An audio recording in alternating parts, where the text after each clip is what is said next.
गाय भैंसों का भूसा, चारा, गंध ये खिलाते हैं हम अपने मेहमानों को और खुद भी खाते हैं। आज मैं बात करूंगी वो 5 चीजों की जो हम रोज खा रहे हैं ये सोच के कि वो हेल्दी हैं, लेकिन वो हमें बहुत सारी बीमारियां पैदा कर रहे हैं। सबसे पहले तो है ये काले रंग का कोल्ड ड्रिंक। ये कोई किसी भी कंपनी का देखिए, या तो इसमें शुगर बहुत ज्यादा है, दूसरे में डाइट कोक होता है जो कहने के लिए डाइट कोक है लेकिन वो पूरे शरीर को खत्म कर देता है। डाइट कोक का अपने ब्लैडर के कैंसर के साथ रिलेशनशिप है, तो बहुत जरूरी है कोल्ड ड्रिंक सिवाय चीनी के और एम्प्टी कैलोरीज के कुछ नहीं है। इससे आपको fatty liver, blood pressure, sugar, ये सारी बीमारियां कोल्ड ड्रिंक की वजह से। कृपया इसको ना दें, ना पिलाएं, ना पिएं। उसके बाद हम पिलाते हैं जूस, जिसको हम कहते हैं फ्रूट जूस। अगर आप इस फ्रूट जूस में हर खाने के ऊपर न्यूट्रिशन के फैक्ट्स लिखे रहते हैं, अगर आप इस न्यूट्रिशन फैक्ट्स को ध्यान से देखें, इसमें इतने सारे केमिकल्स हैं और फ्रूट के नाम पे सिर्फ थोड़ी सी अमाउंट है, तो कृपया इसकी जगह पे आप घर में या तो कटा हुआ फ्रूट दें अपने मेहमान को, या फिर आप शरबत बना सकती हैं जो घर में, और वो आप पिला सकते हैं। बट आप श्योर रहिए कि जिनको आप पिला रहे हैं उनका शुगर का जो कंटेंट है, जो मीठे का कंटेंट है, वो लिमिटेड होना चाहिए। बिकॉज जैसे जैसे आप शुगर बढ़ाएंगी और वो एक्सरसाइज नहीं करते या मोटे हैं, तो जैसे जैसे उनका वजन बढ़ेगा तो घुटनों में दर्द, और दूसरी बात है ब्लड प्रेशर, शुगर, डायबिटीज। इस टाइम डायबिटीज का एपिडेमिक है और हर साल 2 करोड़ लोग मर जाते हैं हार्ट अटैक से, जिसका कारण डायबिटीज और हाइपरटेंशन है।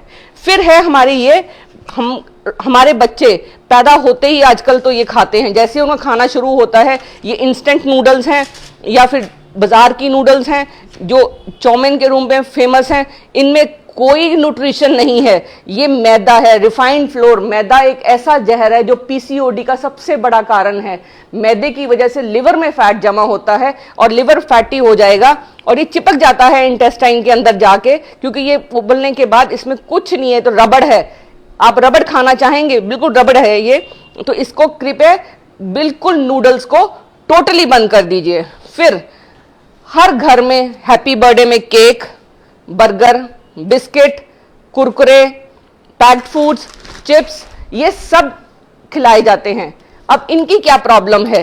बेक्ड फूड्स में एक तो पहले उसमें मैदा होता है, दूसरा उसमें ऑयल होता है। जो ऑयल है वो पाम ऑयल यूज हो रहा है। जितनी भी चीजें बन रही हैं, खासकर ये बेकरी, ये तले हुए सामान में, घर में तो हम फिर भी कहीं ना कहीं सरसों का तेल और देसी घी यूज करते हैं, लेकिन जो पाम ऑयल है उसमें 50% सैचुरेटेड ऑयल्स है। इंडिया सबसे बड़ा एक्सपोर्टर है, वो बेसिकली साबुन बनाने के काम आता है वो तेल, और वो हम खा रहे हैं। कृपया जब भी पैकेट उठाएं तो जरूर देखें कि ऑयल कौन सा है। उसमें साफ साफ लिखा रहता है कि वो पामोटिल ऑयल है।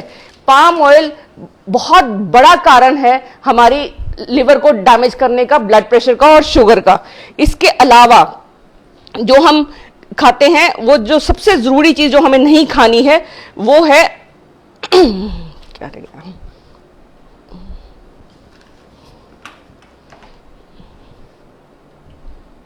आई थिंक 5 चीजें, पैक्ड फूड्स जितने भी हम खाते हैं, जो 5 चीजें हमने बोलनी थी, 1, 2, 3, 4 और 5, ये हम अपने सारे रिलेटिव्स या अपने गेस्ट को खिलाते हैं, और इसकी वजह से blood pressure, sugar, diabetes, PCOD, घुटने खराब, हिप्स खराब, ये सारे इन फूड्स की वजह से। शरीर को आप एक गाड़ी समझिए, गाड़ी में अगर पेट्रोल की गाड़ी है, उसमें हम पेट्रोल की जगह पे पानी डाल देंगे तो वो गाड़ी बैठ जाएगी। ऐसे ही शरीर में हम जो खाना खाते हैं, अगर वो खाना ऐसा है जो हमारे खाने के न्यूट्रिशन को खत्म करता है, इसमें कोई न्यूट्रिशन नहीं इस खाने में, ना इसमें कोई अच्छा विटामिन है, ना कोई मिनरल है, सिर्फ नमक, मैदा, शुगर, ऑयल, जो सिर्फ हमारे हार्ट की वेसल्स में जाके डिपॉजिट हो जाता है और इसलिए ये हमें डैमेज करता है। तो खान पान में ये चीजें तो आज ही अपने बच्चों को ना दीजिए, ना खुद खाइए, ना मेहमानों को खिलाइए। इसकी जगह पे आप नींबू पानी ले सकते हैं, छाछ ले सकते हैं, फ्रेश फ्रूट्स लीजिए। जूसेस की जगह पे कोशिश करिए कि फ्रूट कटा हुआ खाएं ताकि आपके अंदर फाइबर जाए। जितना आपके अंदर फाइबर जाएगा उतनी आपको कैंसर से वो फाइबर आपको बचाएगा। ये छोटी सी जो 5 चीजें हैं अगर आज अपने डाइट से बाहर करेंगे तो आप हेल्दी रहेंगे, डॉक्टर के कोट, डॉक्टर के स्टेथोस्कोप और अस्पतालों के चक्कर से बच जाएंगे।